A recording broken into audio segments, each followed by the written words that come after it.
Well, you guys, here we are. We are really a month into this craziness, and things feel different.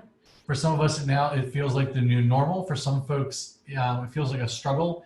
I'd love to hear from you, just some feedback on where you are at the moment, struggles that you're seeing. I've got some feedback and ideas for you, but I'd love to hear if there's anything specific you want to cover, anything that you're seeing that we should deal with today. So jump in and tell me what you got going on.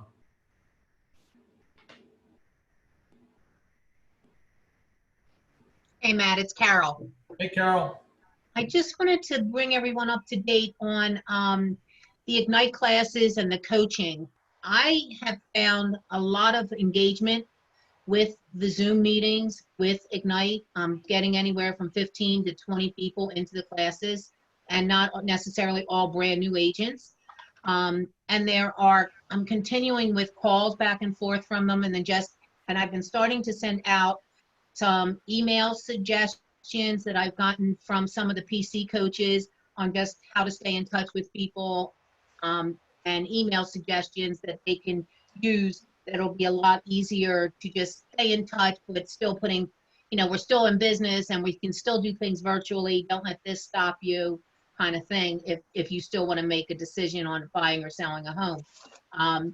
And I'm getting some good feedback from the agents, and been working also with getting our agents really up and moving with command, in looking at their command, because I have them share their screens with command. A lot of them really, they take the class and they put a couple names in the contacts, but they've never followed through and done anything else with them. And I have them all working with the idea that I want the health in their command up to 65%.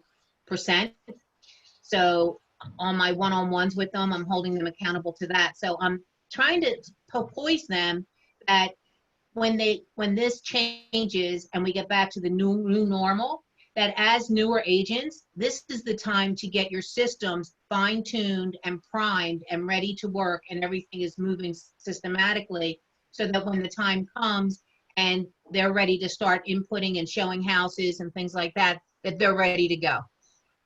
Well, that's no doubt. You're like, right now is the time to be, to be getting your database in order, be getting systems in place, and do that.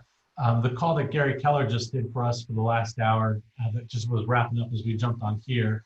I know it feels like nonstop meetings and Zoom calls and everything else, but he mentioned in there that one of the books that he's reading, he's recommending right now is Story Branding 2.0, Story Branding 2.0. And I checked, it is available on Amazon.com as a Kindle free download. And it's really about, and Gary said this really clearly, is the person who tells the story the best is going to win, right? And so what's the story that you want to tell to your clients so that somebody else isn't telling it? So you guys, this is where I feel like we lost our way. Take all the pandemic aside, throw that out there.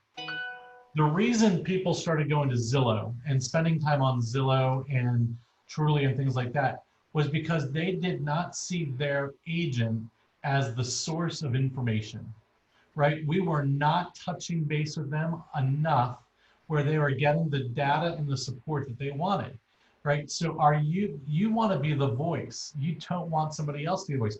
And you've got this time, there's a reset right now where you could be the voice of the market to your past clients and to a farm area. So you've got this time because people are, now here's the problem you have, is people are at home. And so they're online and they're searching and they're looking and they're searching and they're looking, and they want somebody to tell them, right? The best thing you could do today would be to be sending market statistics and updates on a regular basis to your past clients so that they see you as the resource, not Zillow or Trulia. You guys, they don't care if it's Zillow or Trulia. They have no allegiance to that. The only reason they went there was because the site was easy to use and the data was there, right? So this is the time to reset. What is your value proposition going to be? What are you going to offer to your clients, to your farm, that nobody else is going to offer? What's the one thing that you can do that would make the difference? So the question, and I just want to take one more step forward on that, and then I'll take any other question or input you guys have, is, where are we going and what's next? I don't know. But, we probably are headed towards some type of recession, right? There's going to be some type of temporary, right? We don't know when the good thing is it always ends, right? But a recession is kind of a temporary reset where people say, I'm not going to keep buying at the prices that I've been paying. So here's the interesting thing that I've been thinking about. With our current situation, I've been home now for 5 weeks. My kids haven't left our property in 37 days, right? They haven't stepped foot off of our house. So backyard, house, whatever. So we're eating dinner in every night. Now, we're spending far less money, right? I have not put gas in my car in 5 weeks, right? I'm there today. I'm down to 20 miles left of gas, but it's 5 weeks. I used to put in two tanks of gas a week, right? So you've got all these expenses that aren't going out the door. People going out to dinner, movie expenses, entertainment expenses. Here's the interesting thing, and I think you should ask this for yourself. What is the new normal going to look like going forward? I don't know, but I can tell you now that I've been home 36 nights in a row and put my kids to bed every night and have gotten up and had breakfast with them every morning, I'm not ready to go back to the craziness of doing that twice a week. Like, I'm not. So I think what we're going to see is you're going to see this shift from crazy rat speed running, which this country's been on for the last 15 years, and people are going, okay, I'm going to hit pause a little bit. So I don't think that all of a sudden you're going to see June 1st come along and businesses are starting to reopen. I don't think there's going to be this sudden shift back to life as it used to be. Because I can tell you my life's not going back to where it used to be, right? So what does that mean? I think where it starts to have some meaning and value is you want to tell a story to your clients. Service is more important than anything, right? People can buy and sell. Listen, you don't need an agent. You can be a for sale by owner. Why, in the best sellers market that we've had in the last year, why do sellers, they could have thrown a for sale by owner sign in their yard. They could have listed on Zillow as for sale by owner and been in the exact same marketing that most agents do, except for the MLS. Or they could have gone to a flat fee MLS company. Why did sellers at a unprecedented rate continue to use an agent? Why did they do it? Personal touch. Of course. They still want they want a person to help them navigate the challenges of selling a home. It's still their biggest investment. So your personal branding of service and what you're going to do different is going to be more important now than ever before. And you do not want other people jumping in and telling your story. So let's get really clear on your database and your marketing and how are you going to get that message out there. That it's just critical, right? I'll tell you one other thing, and then I want you guys to be prepared to ask some questions and fire off concerns or things like that. Oh, there's Zach Keenan. Hey, Zach just popped in there, out for a drive. So on last Friday, was it Friday, Bridget? Or Saturday? Friday, I had an hour-long call with Gary Keller directly. And we just kind of went over a whole bunch of things. We had some, administrative things, some coaching questions, things like that. But it was great to get a whole hour with him because he's got a different perspective. The first thing that he shared with me that I thought was really fantastic was Keller Williams as a company. The models were created around the industry 30 years ago when interest rates were 18%, 19%, right? Unemployment was high. It was a challenge to do deals. And the company's model, that's when he rolled out. So he was a traditional agent. He was a traditional broker. He had a traditional office of about 100 agents, close to 100 agents. And he was on a traditional kind of 50-50, 60-40 split. Agents came into the office. They kind of did their thing. They needed the MLS books. He provided the signs and the lock boxes and business cards and the copy machine and newsletters and things like that. It was very broker centric. Then all of a sudden at Remax came around and said, you know, for top agents who don't need their broker for other than brokerage services, we're going to, instead of taking a split or a portion of the commission, we're going to let agents take on all the financial responsibility. And then we're just going to charge them a flat fee. And so that's how Remax really started out. So Remax said to all the top agents, look, why, if they're your leads and it's your Rolodex, why would you need to pay me 50 or 40%, right? If you're generating the lead. So Dave Linear, who started Remax, came over the model and said, you know what, you pay me $1,500 a month plus a small royalty out there, and you cover all of your expenses.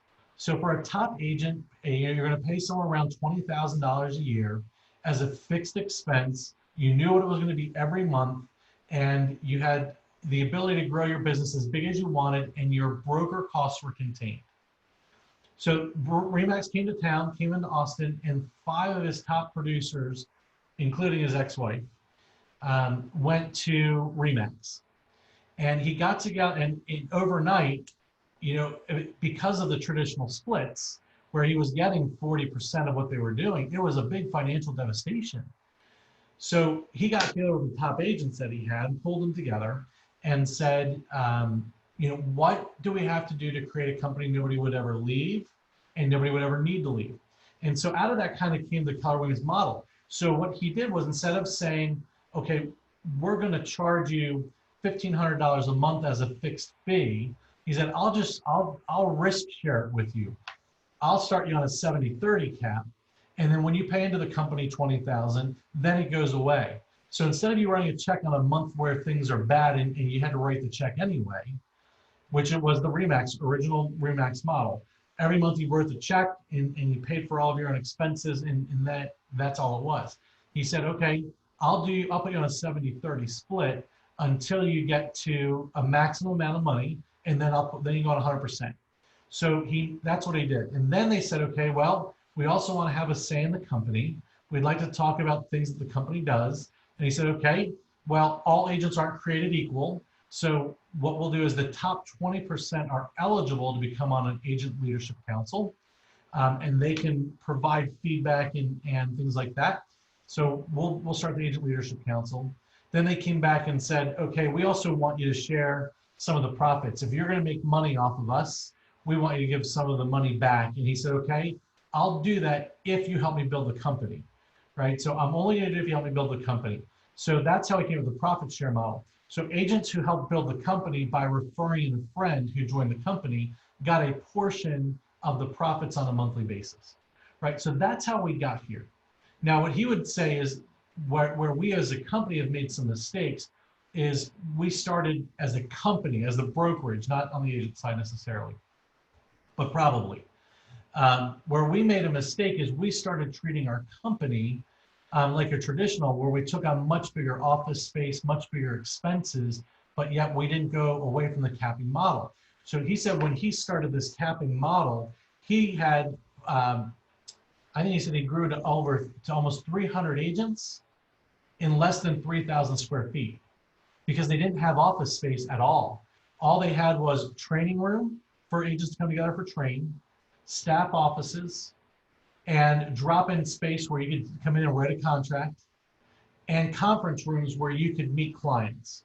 But outside of that, they didn't have any office space, right? Because he said, I can't provide office space to you and cap my income, right? Because the risk is all mine.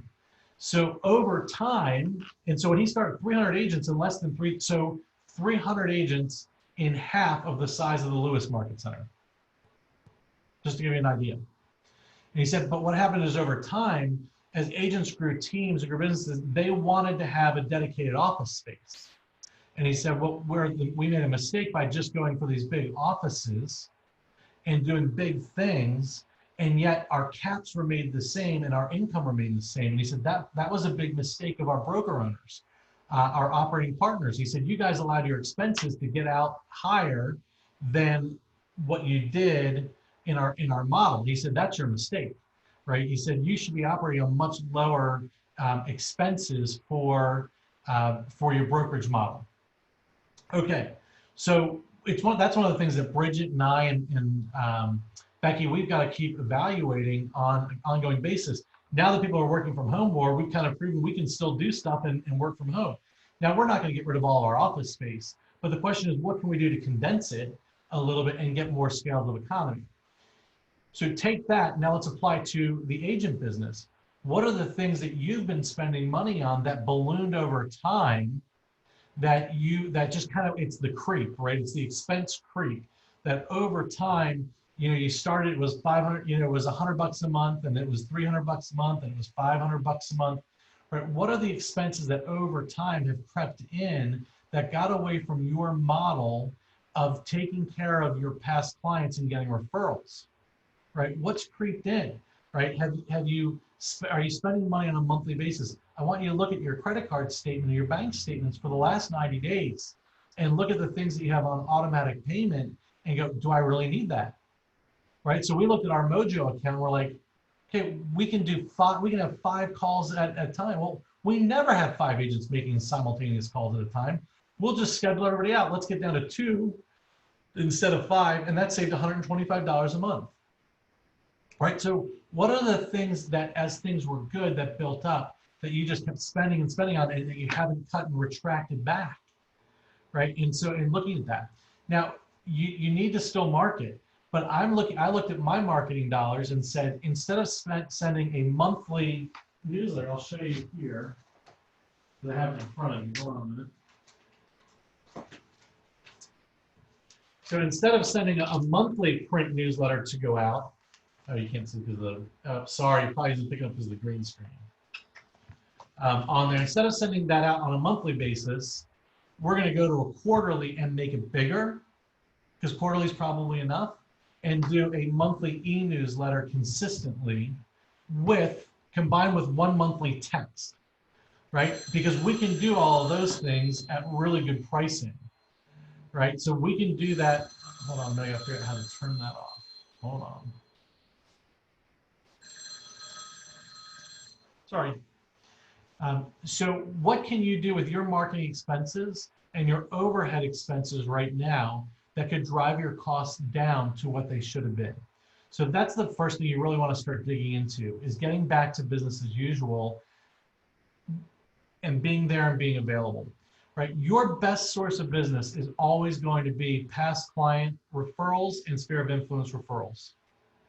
If you've got 50 to 75 of those people, if every one of them gave you 1 deal in the next 24 months, you'd have more deals than what you needed, right? So spend money on those people. It doesn't cost you anything to make a phone call. It doesn't cost you anything to send a text, right? It costs you $1 to send out a handwritten note.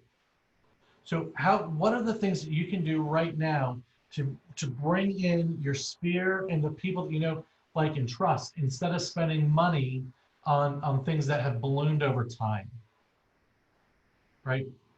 So, where's the market going? I don't know. Guys, I have no idea. But my guess is, it's a little bit funny because in a recession, home prices should come down. So I think they're going to come down a little bit, but with lack of inventory and low inventory, right, it's gonna slow that down. However, if we get 5 months into this and people who have lost their jobs haven't gotten reemployed yet, as the stimulus money starts to dry back up, as that stuff starts to go up, you're going to probably see a flood of homes coming on the market, which could quickly shift us from a seller's market to a buyer's market, right? So I kind of see that coming. I kind of see a flood of listings of people that want to get out from underneath of high mortgage payments, second homes, things like that. So again, that's just a wild guess. There's no science behind it other than, right, if people's disposable income, I think 2 things happen. Disposable income changes for the next 18 to 24 months, and people's priorities about where they want to go and what they want to do with their money changes, right? Like I said, I want to be home more. I want to go out less, right? I'm loving being home with my kids on a Saturday morning and not running out the door to show a house, right? I'm loving putting my kids to bed every night and not being out doing a listing appointment, right? So now that doesn't mean we don't have to list and sell, but the question is, as the industry comes back around, can we then use the technology and stuff to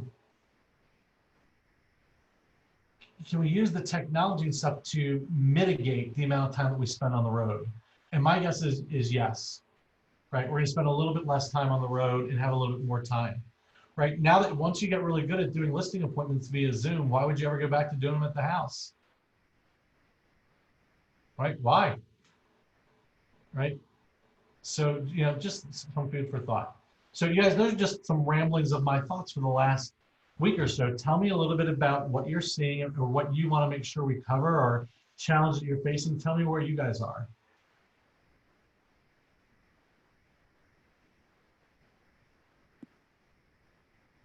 So where I'm kind of at is, again, going over the P&L and looking where I can scale back. Not necessarily what I can cut, but what I can scale back on. And it turns out there's quite a few things. When times are great, you said it earlier, when times are great, maybe you needed, $10,000 in leads a month. But then when something like this happens, do you?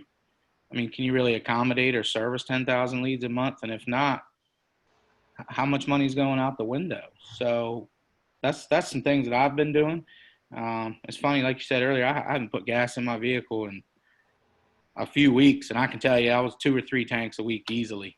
And so that's, I mean, little stuff that you don't even recognize is helping, but so that will come naturally. But then when you drill down on, hey, do I really need this? Do I really need that? I'm looking at this thinking 3 months ago it was probably a good idea, but now that you're actually looking at it, you're going, well, crap, maybe I don't need that as much, and so that's one of the things that I've been doing among others, but probably the most effective thing I've been doing. If you have a database of 50 past clients, or probably 100 advocates, even if they never bought or sold with you, you have enough people that can refer you business, right? Because very few people are selling more than 50 homes a year, right? Very few. So if you have 50 past clients that could each refer you one person a year, you would have more than enough business to do what you needed to do, right? So, all right, so tell me, what's a challenge that you're facing? What are you seeing right now that is a problem for you? Tell me what you see, or what do you want to know, or what do you want to talk about? You guys are gonna make this really hard on me, aren't you? I'll jump in again. Go ahead. So I'll share something that I've seen, and we're seeing it right now, and it could be in part due to the fact that agents are not accustomed to coming into the office like they had been. We're still closing deals. We're still closing out contracts and so forth. And what we're feeling on our end is our agents love the idea, in fact, that they can be paid at the table. However, we're not getting what we're due. And so we're challenged right now in terms of trying to solve that and resolve that. How can we help that by maybe providing a better outlet to our agents to be able to remotely scan in that check that's due to Keller Williams, as opposed to having to put it in the mail and send it to us or drive it to an office or what have you. So we're encountering that right now. This week, Betty's about to pull her hair out. So we're experiencing things on our end as well. And so things that we need to, in this era right now, we're encountering that. And so we're needing to come up with some shifts and things to improve upon that as well. Hey, Bridget, I have a question. Can you hear me on here? Yep. Hey, what if the individuals who do, like for me, for example, I do a lot of satellite transactions from where I live, and I usually drop mine in the mail once we go to settlement. What happens if you all have a link to our bank accounts or to what have you, a credit card on file or something like that, and every time we close a transaction, all we do is scan you a copy of the closing documents, and you all can automatically go in and pull out the $50 transaction fee? So it's done instantly. We just literally scan over via email after settlement. We upload it to our PDF format, boom, email it to Betty or whomever, and they can just hit a button and pull that $50 right out of our account. Great idea, Zach. I mean, that's the thing. We've got to brainstorm on different ways to get there.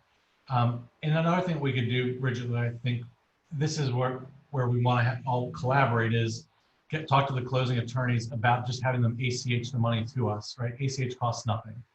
And it would be there the next day. We're paying every bill that we can by ACH right now. We don't want to write checks and deliver papers. And the title company that I own, we're paying everybody by ACH, including the agents. So even our agents, we're having them send a secure document with all we need is a routing number and an account number. We're having to send a secure in, and we're paying everybody via ACH because it costs zero, truly zero, to the disperser to do that. So we all just have to work together, but it's a problem. We have $50 transaction fee checks all over the place, and people that are not capped, they don't get to the bank for a few days, and they are to the post office. They don't have a stamp, and so the company dollar doesn't hit. All those things are kind of critical systems. We're all figuring out how to work differently, and I'm sure. Again, I don't think there's a day coming back where we're all back in the office together and things just where they were. I don't think it is. Not Hey, until Matt, we figure out what a about the long-term solution, not until there's a vaccination and things like that. I just don't see us all coming back together again in full force. Go ahead, Carol. Matt, expanding on that with the closing attorney, that's exactly what I was going to say. And if a lot of our closing attorneys are taking they're taking like paper checks, you just send them via email. Yeah. So if they are prepared and have the ability to accept that from us, I can't imagine that they don't have the ability to send that out. And it would be more cost effective and I would think time saving for them to be able to just send that as opposed to having these checks done or mail them out to anybody and things like that. So maybe that's where we need to start contacting at least the closing attorneys that we use on a regular basis that do most of our business and see what they can do to set that up. Yeah, we have to, this is where we have to use, this is where the strength of numbers comes in, right? Where we're the predominant real estate company in Sussex County, and we just have to use the strength of numbers and say, we want, for our agents to continue to recommend your firm, we're asking that you make these payments via ACH, right? It costs you nothing. Here's our banking accounting, our routing numbers, and this is our expectation. Or we may just have to, otherwise we may have to say, attorneys that won't do that, we won't authorize pay at the table. All right, that's another way to do it. So it's just, but I don't want to get stuck in that. But here's the point, right, is that we're all having to reinvent the way we do business. And I think the benefit of where we are today is that it's forcing the adoption of technology that has been out there, that is available and in there, that nobody's wanted to just do because we just get in the rut of doing the same old. And so this is forcing adoption of technology at a faster rate. Now, it's not always better, right? Just because it's new doesn't make it better. But in California is a complete escrow state. Nobody ever goes to a table, right? There is no settlement table.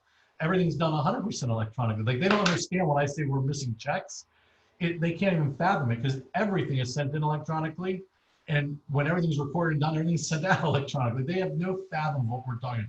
So it's not like these things can't happen. It's just changing habits on there. And you guys, we have it lucky in Delaware and Maryland. Pennsylvania is a full stop, no real estate, zero. I have houses under contract and we can't get, appraisers aren't allowed in, home inspectors aren't allowed in. We have deals falling. We are a full stop, and the Pennsylvania Association of Realtors sued the governor and said, we need to have some limited access, and this morning we lost it. So, who knows? And he's saying July 1st, right? So, Matt, did you see by chance, I don't know if anyone else saw it, the Delaware State House of Representatives sent out something last evening where Governor Carney announced that he is now part of a council group with Pennsylvania, New Jersey, New York, and Maryland. Connecticut, Maryland did not join in. However, the other states, Governor Hogan said that he did not join in, but the other states are all joining together with the focus and emphasis on how do we get back to business? How do we restart up again? And have you heard about that as well? Yeah, I thought Maryland. I was going to look for the article, but yes, I mean this is going to be the fight, right? Because the federal government is going to say that they're in control of that. The governors are going to say no, we're in control. We're the ones that issued the stay-at-home orders in our states, and it's an issue, right? We're all very close here, right? If you're in the middle of Wyoming, not such a big deal, but from my house right here, 3 miles to the Delaware border, 7 miles to the Maryland border, right? So we're so close that they're all going to have to work together. That's for sure. Well, let's talk. So, what do you guys think? Any challenges or anything out there you want to make sure we talk about for transactions? If not, I'll give you another one or two pontifications, and we can go on from there if you want. But if there's a specific situation or thing, I'm happy to talk about it.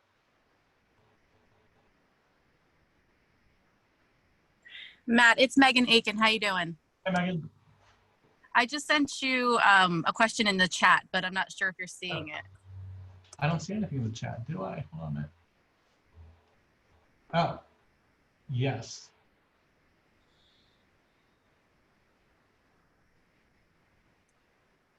So I don't know how many of us tuned into the Gary call, but it was awesome, of course.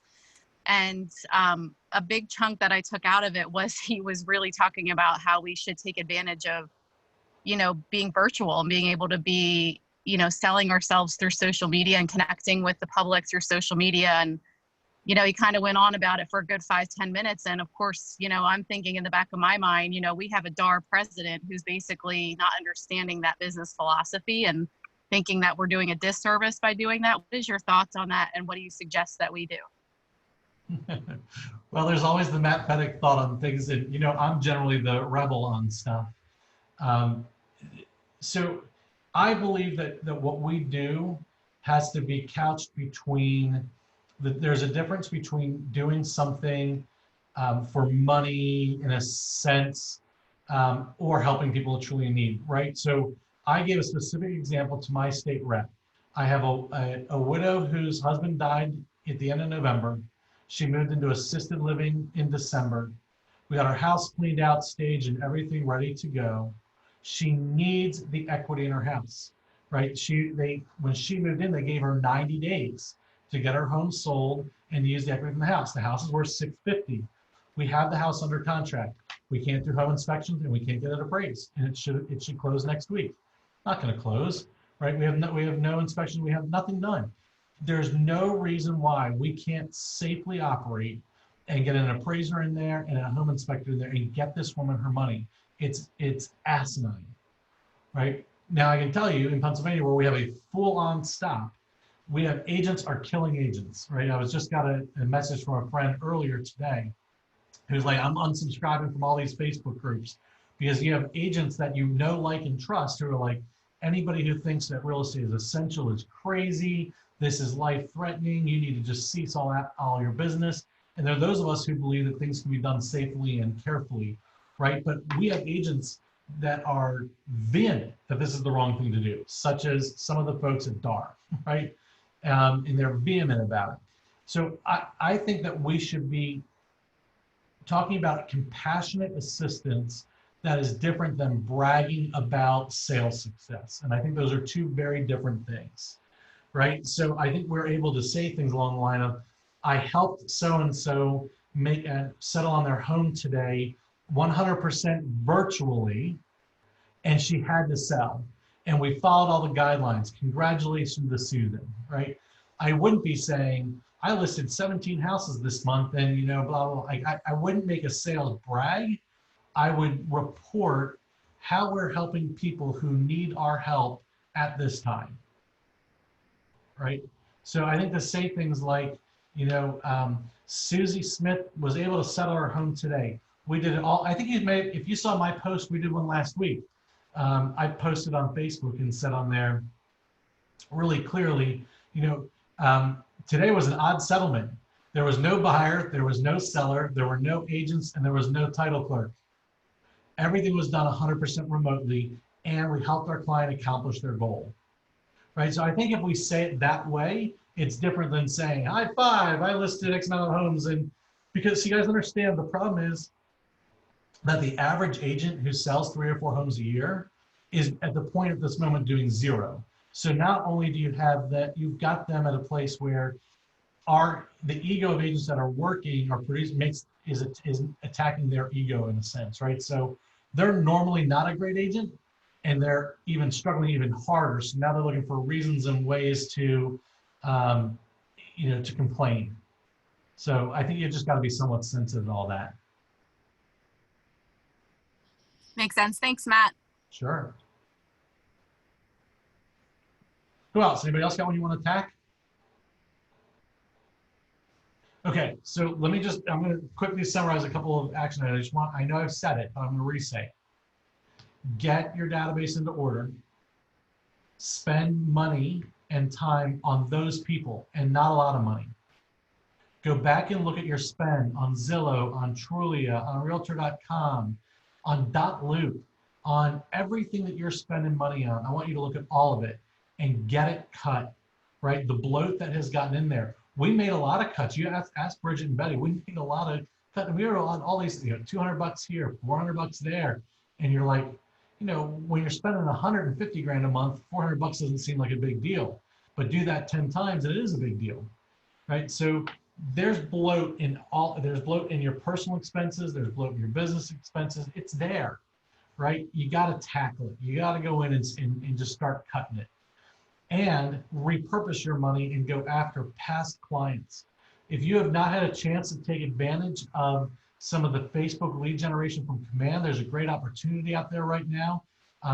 We are running Facebook ads through Command and getting great results, 6 to 10 registrations a day. And you guys, we can't even do anything with them at the moment, but I'm building my database of future buyers and sellers. It's somebody to call every 4 months. It's somebody to email.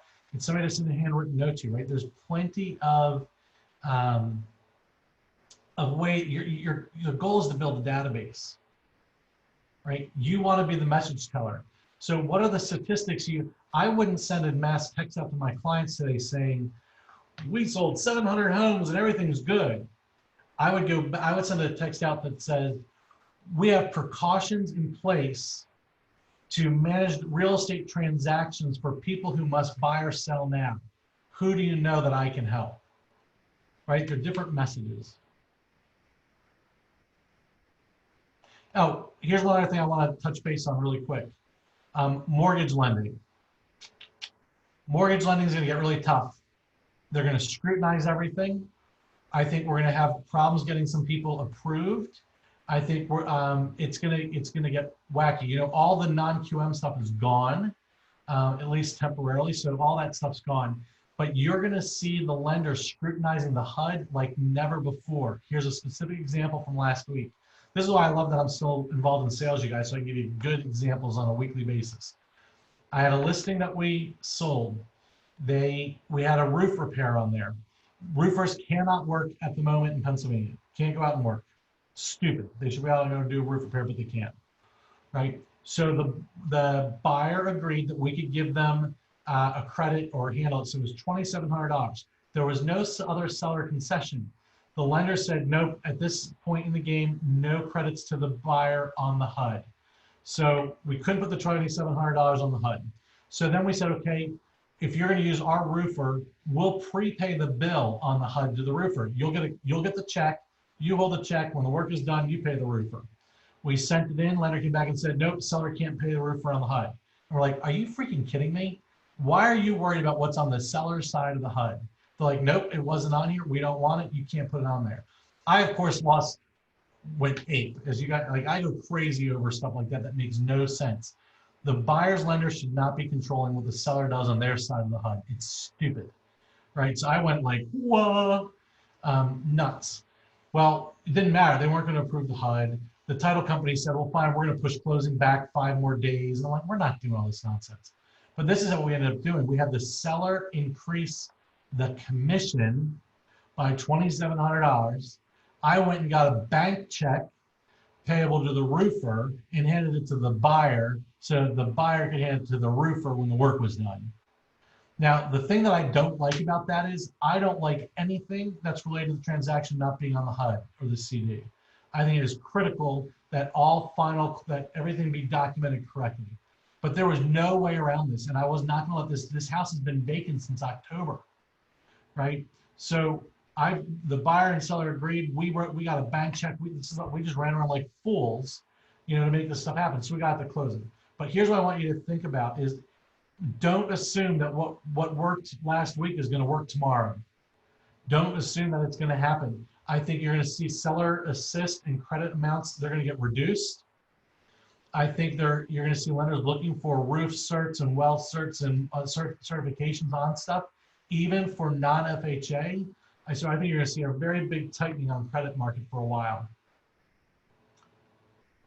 So just keep in mind that it's going to get a little crazy. You probably all saw the JP Morgan Chase ad. Every agent in the world posted on Facebook. Chase said 20% down only and 700 credit score.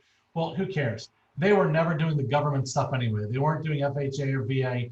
Chase was highly competitive on the jumbo mortgage side. So all they really do is restate what they've been doing, right? They're highly competitive. They want the deposit accounts of those people, right? So they're highly competitive on the jumbos. They're not competitive on the government loans, FHA, VA, USDA. They were never competitive there anyway. But I do think, and understand this is also lender specific. I had another deal last week, FHA. The lender said, nope, we want a new credit score. We want this, we want this, we want this, all for FHA. That is lender driven, not FHA driven. So we had to get them to change lenders and got them through on their debt to income ratio had changed. And their credit score actually had not changed, but the requirements had changed.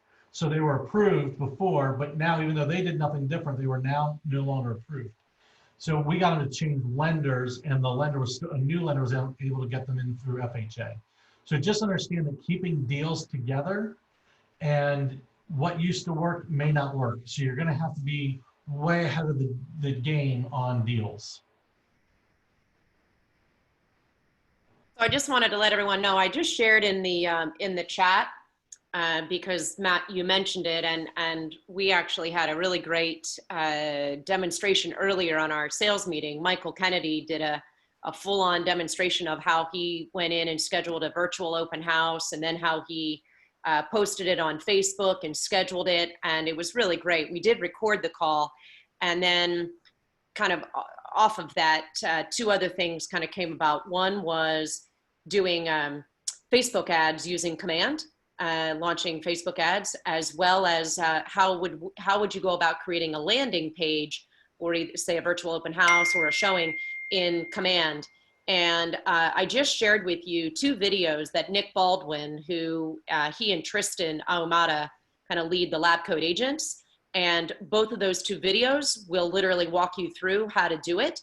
And that will likely be kind of one of the features that we'll do on an upcoming Zoom meeting as well, and actually walk through a demonstration.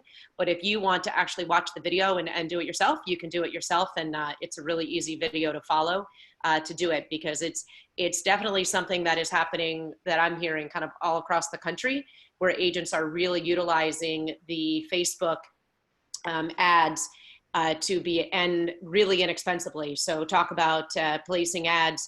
You can really do it very affordably and very inexpensively. And if you yourself don't have any listings, reach out to a fellow agent. Reach out to a fellow Keller Williams agent and ask them if you could maybe run a Facebook ad post on one of their listings. So it doesn't have to stop you from doing it, even if you don't have any listings. Yeah, for sure. You could, and now you could hold a virtual open house on anybody's listing, right? You could do let's talk, if you have a farm area, you can say, let's talk about, let me give you an update on the market of the homes in XYZ community. I'd rather they be a Keller Williams listing, but nevertheless. Yeah, but if you're farming something and that's your only option. Yeah, true. Right? I mean, get creative. Now's the time to get creative. All right, anybody else? Anything else we can do, can help with?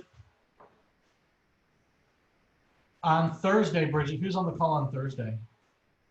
So on Thursday, this Thursday, we've got Chris Mancini, Oh, yeah. attorney with the Ridgeway Law Group. And I don't know if anyone on this call has done any settlements with the Ridgeway Law Group. They are able to do settlements fully electronically for Maryland, Delaware, and Pennsylvania. They've got all the tools and systems in place to be able to do e-notary, et cetera, for all of us. So Chris is going to be our guest on Thursday at 1 to discuss just what they've done and what they're able to do and how they can help and just what their process is. I also asked Danielle to maybe be on that call as well, because she works as more of a settlement coordinator processor with them. So I thought it would be helpful to have her on as well. Great. New solutions, new options. All right, you guys, go tell your story before somebody else does. And if you want a good book to read, it's free on Kindle right now. Story Brand 2.0. Story Brand 2.0. Make sure you get the right one, because there's multiple story brand type books. This is the one called Story Brand 2.0, and it is by Jim Signorelli. And it's free Kindle download right at the moment, or you get it on paperback for $13. So get your mind right about how to tell a story about your sales business. All right, go sell some houses. See you later. All right. Bye. Thanks for joining us. Bye. Bye. Bye. Thanks, Matt. Bye.